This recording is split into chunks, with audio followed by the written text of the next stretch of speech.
The very first time I performed at La Mama was when I was an angry young man doing poetry and spoken word, and we did a performance at La Mama, which was where I first got a sense for the intimate physicality of the venue, and where I'm pretty sure I heard the La Mama ghost as well, because we were all downstairs and someone very distinctly walked across the floor of the room upstairs, and we all looked at each other and went, but there's no one there.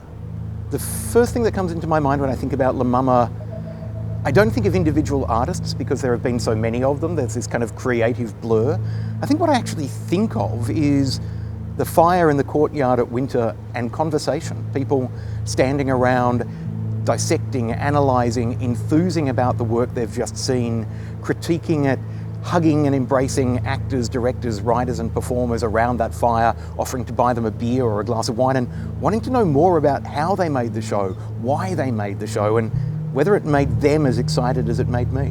One of the fascinating things about being both the chair of La Mama's Committee of Management, but also an arts writer and broadcaster, is that there's never any shortage of people to talk to about the great work that they're making, about the fascinating, original, bold and exploratory work they're making. La Mama is just a constantly bubbling cauldron of creativity, which is why I think we need to kind of keep stirring it and see what floats up to the surface.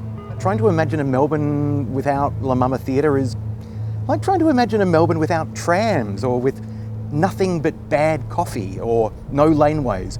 La Mama is part of the cultural, intellectual, historic, independent fabric of Melbourne and Melbourne's community. It's kind of the beating heart of storytelling, not just in Melbourne, but in this country.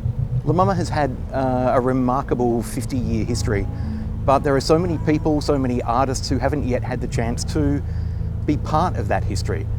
And by rebuilding La Mama and ensuring that there is a home for spirited, original, independent theatre making, but also poetry and music and a place for community to gather and tell stories, for that to endure for the next 50 years and for another 50 years beyond that, so that more and more generations of Australian artists and creatives and thinkers can have their own La Mama story. I think that's one of the most important reasons to bring La Mama back from the ashes, because it needs and will and must endure. When I came back to La Mama a couple of days after the fire, I was worried it would feel like visiting the grave of a family member or a friend or a loved one, but it didn't feel like a grave, and it still doesn't. It feels like going into a forest after a bushfire.